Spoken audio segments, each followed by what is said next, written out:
안녕하세요. 설과 이틀 간의 토크 시작하겠습니다. 저는 이틀입니다. 안녕하세요. 김설입니다. 지난번에 녹음한 거를 영상을 이렇게 보면서 생각한 게 뭐냐면은 왜 이렇게 중간중간 한숨을 쉴까요? 저는 아니 근데 딕션 되게 좋으세요. 엄청 부끄럽더라고 지난번에는. 그 일부 끝까지 요즘에 들어주시는 분이 없죠. 네, 없는데 지난번엔 있으셨던 것 같아요. 한 두 분 정도가 네. 끝까지 들으셨던 것 같아요. 아, 그래요. 예. 끝까지 들어보시거나 혹시 유튜브로 영상을 보신 분들은 아시겠지만 쫓겨났어요. 네. 이 녹음실을 예약을 하는 시간과 저희가 여기에 들어온 시간하고 어떤 혼동이 있어가지고 그래서 늦게 들어오는 바람에 너무나 뻔뻔하게 앉아 있다가 급하게 쫓겨나는 바람에 거의 이야기 예상했던 여기까지 이야기를 해야 되겠다라고 생각했던 부분을 전혀 녹음하지 못하고 그리고 그냥 인사도 못하고 그냥 나갔어요. 그래서 일부의 내용이 좀 황당하게 끝났습니다. 지난번에 제가 말씀드렸던 부분이 뭐냐면은 예를 들자면 결혼을 하려고 하면 남편 될 사람이 결혼식을 하고 뭐 신혼여행을 가고 하는 그런 일련의 일들을 겪으면서 일찍 그 남자가 좀 이상하다, 문제가 있다, 이 남자 내가 알던 남자가 아닌데라고 느껴지는 순간들이 있지 않나요? 그렇죠. 많이 다르죠. 그리고 결혼 전과 결혼 근데 후의 너무 모습도 신기한 다르고. 게 결혼을 식을 하고 난 다음과 식을 하기 전이 불과 하루 차이인데도 다른 게 느껴지지 않아요? 그렇죠. 저는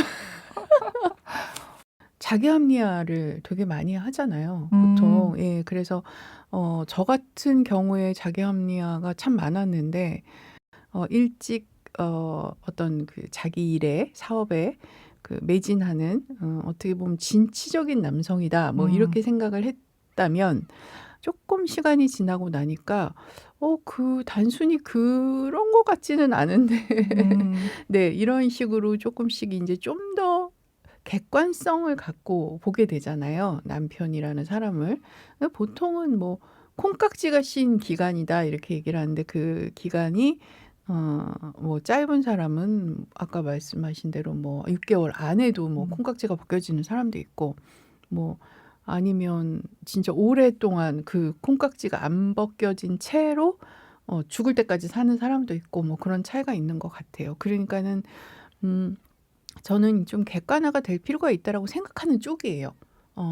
그래서 객관화가 전혀 안 된 사람들, 자기 가족에 대해서, 남편에 대해서 혹은 자기 자녀에 대해서 객관화가 전혀 안 된 사람들을 보면 대단한 착각을 하고 산다라고 느낄 때가 많거든요. 예, 그래서 여기 책 속에도 메리가 이제 객관화가 안 된 상태, 착각하면서 합리화를 계속 하는 상태의 이야기들이 좀 많이 나오거든요. 그래서 일부에서도 제가 잠깐 말씀드렸지만은 일단 도시를 되게 좋아하지만 메리가 윌리엄이라는 남자를 선택함으로 인해서 갑자기 자기가 그닥 늘 벗어나고 싶어 했던 시골로 가는데 그 시골 생활이 갑자기 낭만적이고 감상적으로 느껴지기 시작했다.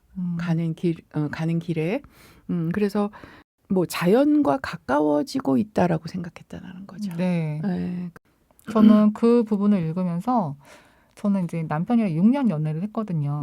6년 연애를 해서 나름대로 많이 알고 익숙하다고 생각을 했는데 남편의 어떤 집안 문화도 되게 좀 낯설었던 것 같고 근데 여기서는 메리가 자기가 싫어했던 그런 시골에 정착을 하면서 되게 자기 마인드 컨트롤을 하잖아요. 근데 저는 요 비슷하게 느꼈던 게 저희 남편 집안에 차례와 제사를 지내는 그런 문화에 저 나름대로는 마인드 컨트롤을 했던 것 같아요. 어떤 그러니까 결혼을 했는데 저는 여자가 명절에 차례를 지내고 그다음에 제사를 지내는 거에 대해서 약간 부정적인 사람이었어요. 근데 온 집안의 여자들이 그거를 되게 당연하게 받아들이면서 저도 얼떨결에 같이 하게 되는 거죠. 그런 어떤 행위를 거부하지 않았던 것 같아요. 한동안. 이거는 아니야라고 생각을 하면서도 그래, 좋은 게 좋은 거지. 다 같이 하니까. 아니면 뭐 차례날 맛있는 거 먹으니까. 이러면서 저 나름대로 이 메리처럼 가족들이 이렇게 같이 모여서 밥 먹는 거 얼마나 좋아. 이렇게 생각을 했던 그런 면이 있었던 것 같아요. 맞아요. 근데 그게 누구나 다 그런 것 같아요. 왜냐하면 그러지 않으면 못 버티는 순간들이 있어요. 그쵸? 예. 힘든 순간들이 있는 것 같아요. 그래서 그런 식으로 자기 위안 같은 것들을 해야만 그 소위 말해서 문화가 다른 그 남편의 집안에 음. 적응을 할 수 있는 그런 상황이 되는 거죠. 그런 생각을 하지 않으면 아마 견디기 쉽지 않았을 것 같아요. 저 같은 경우도 마찬가지로 결혼 전에는 제가 그렇게 그닥 엄마를 열심히 도와주는 딸은 사실 아니었었거든요. 저희가 되게 단촐한 집안이어 가지고 그 형제도 많지 않고 뭐 기본적으로 설거짓거리가 많거나 아니면은 엄마가 요리를 엄청난 양을 많이 한다거나 뭐 이런 집이 아니어서 그래서 진짜 김장도 뭐 한 30포기 하는 집이었단 말이에요. 근데 인제 결혼을 하고 나니까 한 뭐 500포기 막 이렇게 하니까 예 그리고 인제 그 500포기가 꽤 하는 것 많이 했네요. 거의 식당 수준인데? 왜냐하면은 거기는 시골이어 가지고요. 그 아들들부터 시작해서 남편 그러니까 제 남편의 고모 집안의 것까지도 같이 하고 뭐 온 집안 식구들 걸 다 해 가지고 다 나눠 주고 뭐 이런 식의 문화가 쭉 이어져 내려와 가지고 배추만 500 이지 그 총각김치 있잖아요. 그거는 그 사람 몸이 성인 몸이 들어가는 정도의 깊이의 다 고무다라에 가득 그 뭐지? 무를 씻어서 건져 놓은 걸 보고 제가 울 뻔한 적이 있어요. 근데 결혼하자마자. 그래서 '저거를 어떻게 버무려야 하나.'라는 생각을 했고 사실 실제적으로 그거를 도와드리다가 제가 병이 났어요 계속. 그 안 하던 일을 했기 때문에. 그래서 인제 정말 '이거 도대체 왜 이렇게 많이 해야 되지?'라고 그리고 이게 결국에는 이 식구들만 먹는 게 아니라는 거. 그래서 정말 힘들었던 기억이 있는데 그때 그 버무리고 김치를 만드는 과정도 힘들었지만 제 기억에 그 뒷감당 그러니까 예를 들자면 설거지라든가 그렇죠. 이런 그 후처리가 되게 많잖아요. 근데 그 김치를 해 보시면 아시겠지만 그 후처리가 되게 번거롭습니다. 왜냐하면 고추장 양념을 닦아내야 맞아요. 되고 그리고 일단은 김장 같은 경우는 큰 이 양동이나 다라 흔히 말하는 그런 거를 많이 사용하기 때문에 이 크기가 큰 걸 설거지해야 되기 때문에 사실 엄청 큰 주방이 아니면 정말 쉽지 않아요, 그 설거지 자체가. 그렇죠. 맞아요. 그래서 정말 무슨 마당에서 이렇게 설거지를 해야 되는데 저희도 인제 시골이니까 마당에 있어서 마당에서 설거지를 하는데 그 앉지 않는 자세 평소에 앉지 않는 쪼그려 앉기 자세를 하다가 울고 그랬어요 몰래. 그랬던 기억이 나는데 그때 제가 엄마 생각이 나더라고요.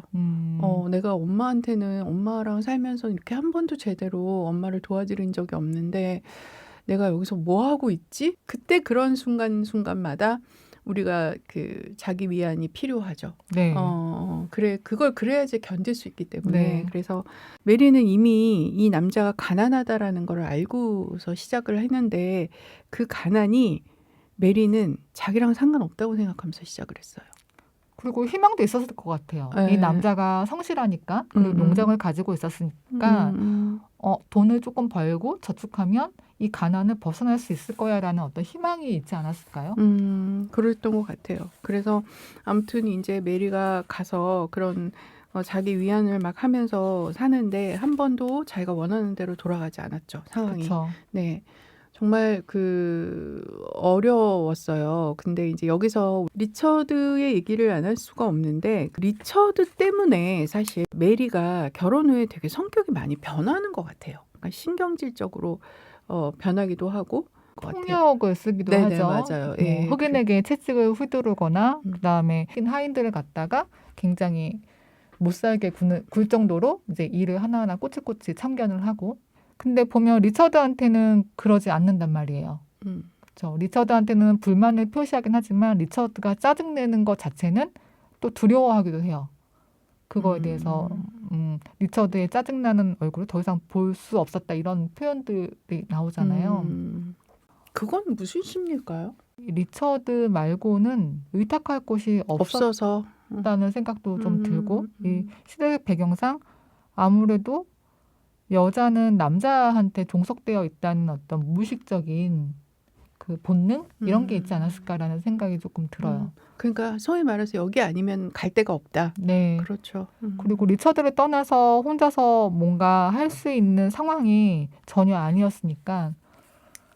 그리고 그 집과 농장이 다 리처드 소유였잖아요. 그러니까 자기 어떤 영토나 영역 안에 리처드를 들인 게 아니라 리처드의 영역 안으로 자기가 들어간 갔기 거니까. 때문에 거기서부터 일단 어떤 주종 관계나 어떤 힘의 권력 관계가 약간 뭐 밸런싱이 좀 안 맞았다라는 생각이 저는 조금 들었었어요. 근데 그 안에서 그나마 이 여자가 내가 권력을 휘두르고 내 마음대로 할 수 있는 건 흑인 노예였다.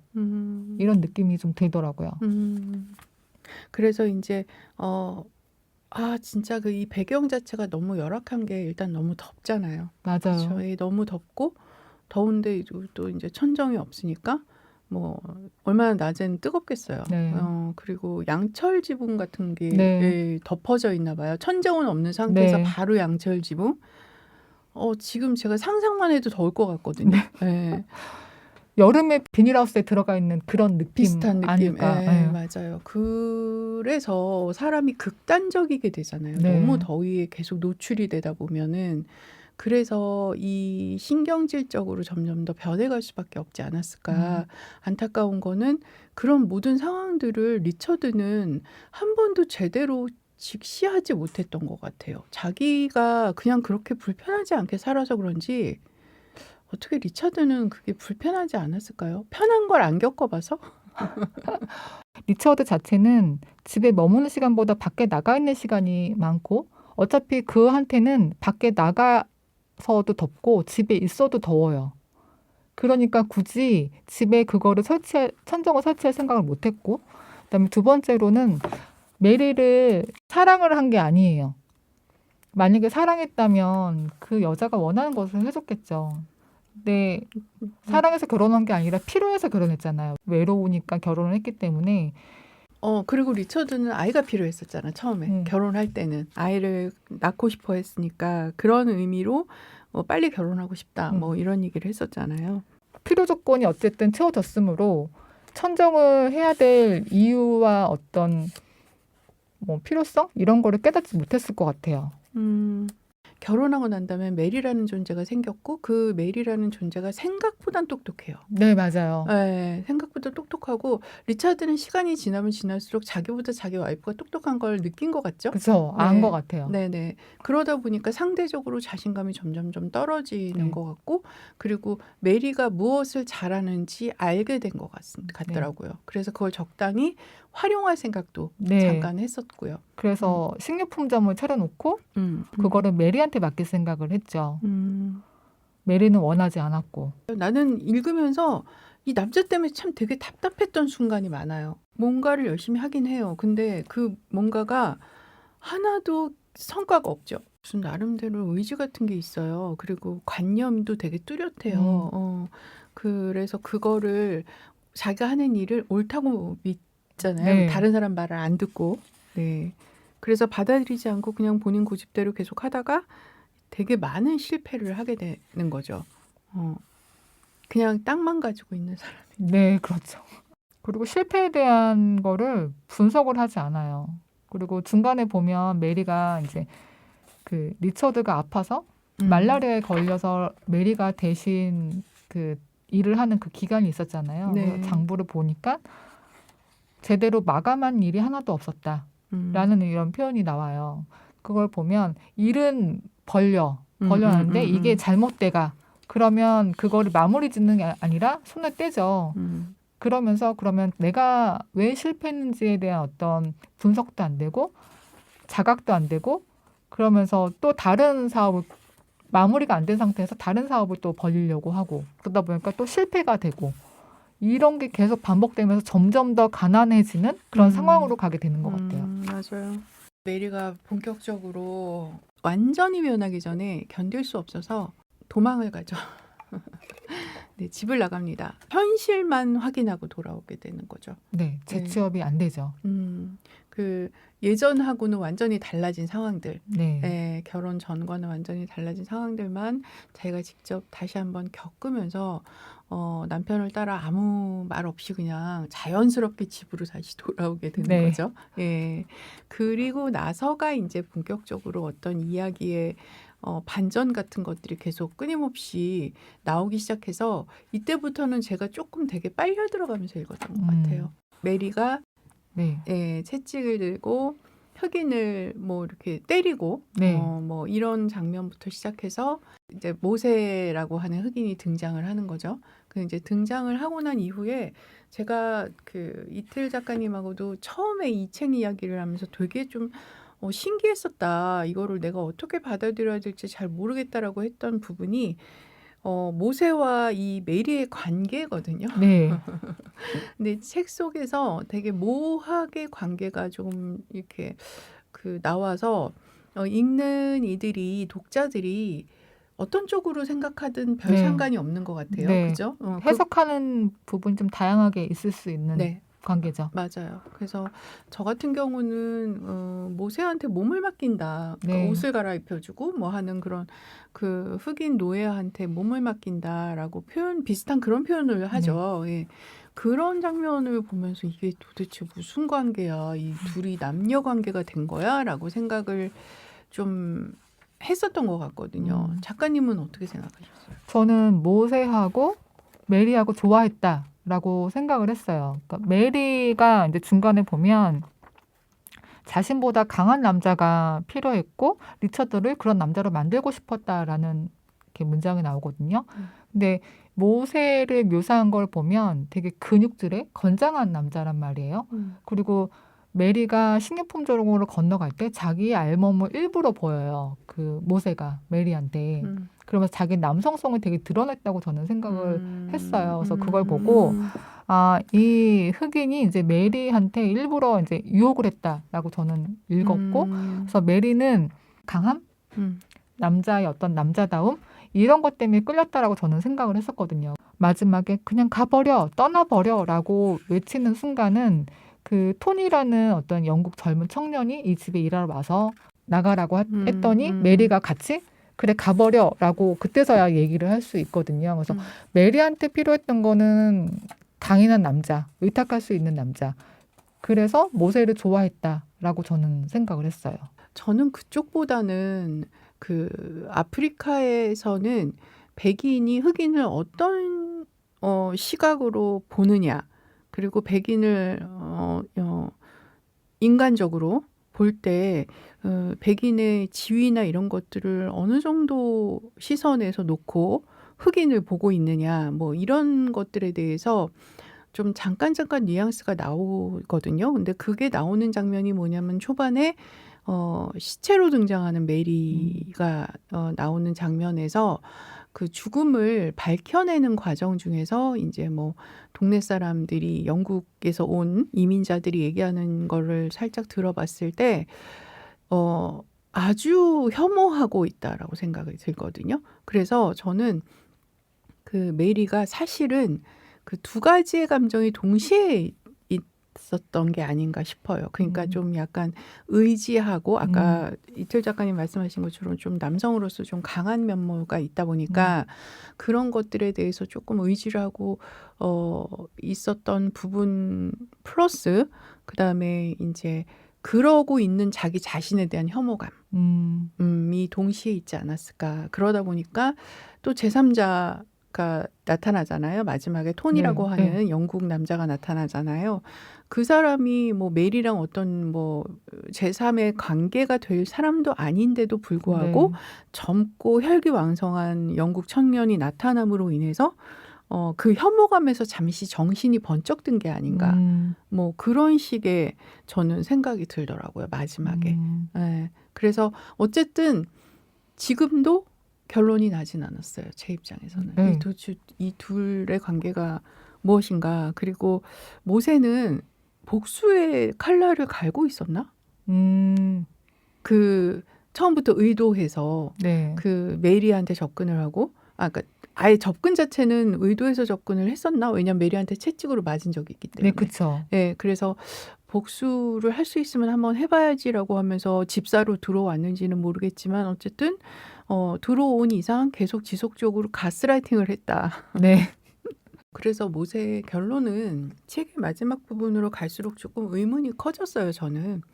이제 모세가 상당히 태도의 변화가 있었거든요.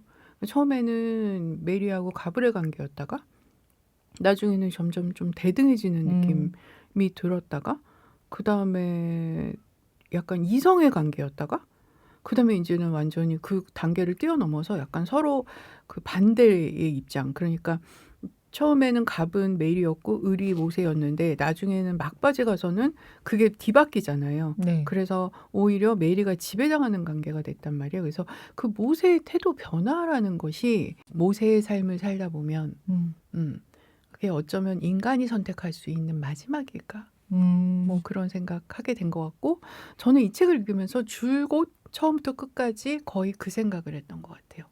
그러니까 극단에 치달았을 때 인종의 문제의 극단, 남녀 문제의 극단, 부부 문제의 극단에 치달았을 때 인간이 과연 무엇을 선택할 것인가?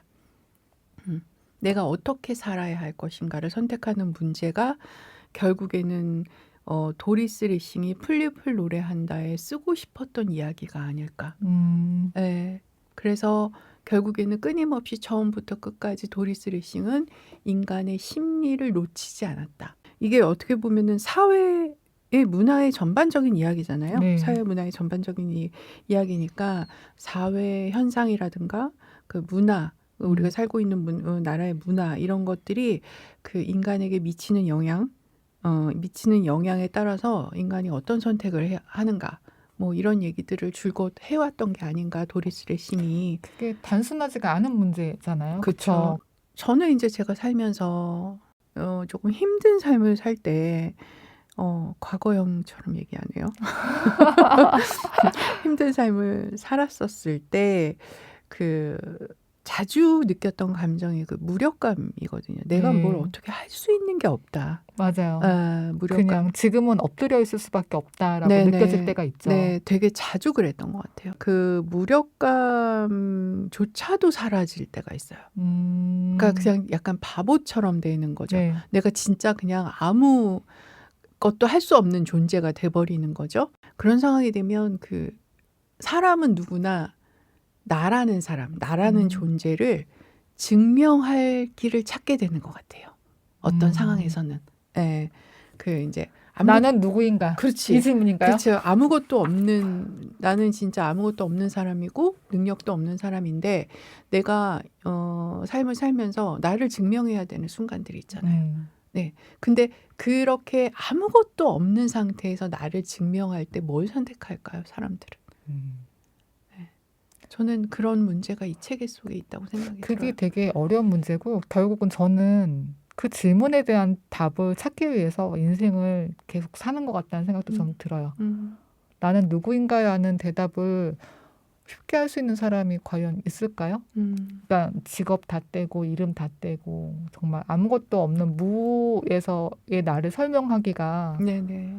힘들잖아요. 네. 그래서 그거에 대한 답을 찾아가는 게 이제 이 여정이 아닐까, 인생이란 여정 아닐까 이런 생각이 들 때가 좀 네. 있어요. 그래서 그런 답을 그러니까 자연스럽게 시간이 주어지고 여유가 생겨서 삶의 여유가 조금 있어서 그래서 내가 누구인가, 과연 나는 어떤 사람인가, 나의 존재를 증명하고 싶은데 이렇게 살다 보면 언젠가는 좋은 기회가 있어 나의 존재를 증명할 날이 올 거야. 이거하고는 좀 더 다른 문제로 어떤 빠른 시간 안에 나의 존재를 증명해야 할 수밖에 없는 상황들이 닥친다는 거죠. 삶에. 그러니까 예를 들자면 뭐 내가 일을 해야 되니까 내가 돈을 벌어야 되니까 나는 이걸 잘해요. 나는 이걸 할 수 있어요. 라고 나의 존재를 자꾸 증명할 수밖에 없는 거죠. 증명하게끔 상황이 만들어지는 거죠. 그러면 그런 좀 다급한 상황에서 내가 나를 증명할 수 있는 방법을 선택할 때 과연 이 방법들이 늘 긍정적이기만 하지 않다라는 얘기죠. 네. 네. 그러니까 되게 어이없는 선택을 할 때가 있다는 거죠. 왜냐면 다급하니까 그렇죠. 잘못된 선택을 더 하는 많이 거죠. 할 확률이 네. 높죠. 맞아요. 그래서 저는 메리는 메리뿐만 아니라 이 안에 있는 모든 사람들은 다 똑같았다고 생각을 해요. 네. 그렇게 늘 이 삶에서 늘 다급했고 너무 쫄렸고 음.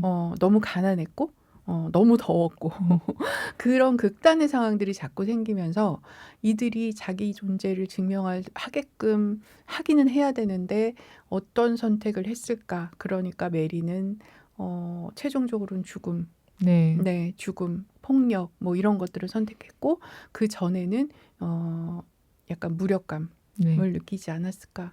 그런 생각이 듭니다. 그래서 이 참 철학적인 이야기예요. 그죠? 네. 좀 좋은 이야기입니다. 재미있는데 재미를 설명해 드릴 방법이 없네요. 저는 첫 작품으로 이런 작품을 썼다는 것 자체가 되게 대단하죠. 놀랍다는 생각이 들더라고요. 30대에 이런 깊은 생각과 어떤 사유를 했다는 거에 대해서 정말 노벨상 받을 만하다. 이런 생각을 좀 했던 것 같아요. 인사할까요, 우리? 그럴까요? 네. 이렇게 해서 2부를 마치게 됐고요. 어떻게 재미있게 들으셨는지 모르겠습니다. 그래서 저희가 또 다음에는 또 좋은 콘텐츠로 찾아뵙도록 하겠습니다. 뭐 여러 가지 생각을 하고 있습니다. 다음에 우리가 재밌는 걸 하나 기획하고 있죠. 네. 네, 그래서 저희가 거기 가서 영상을 좀 잘 만들어서 다음번에는 조금 지루함을 털어버릴 수 있는 그런 회차를 만들어 보도록 하겠습니다. 구독, 좋아요 이거 너무 좀 식상한데 네. 해주시면 감사할 것 같아요. 네. 알겠습니다. 다음 시간에 또 찾아뵙겠습니다. 네, 감사합니다.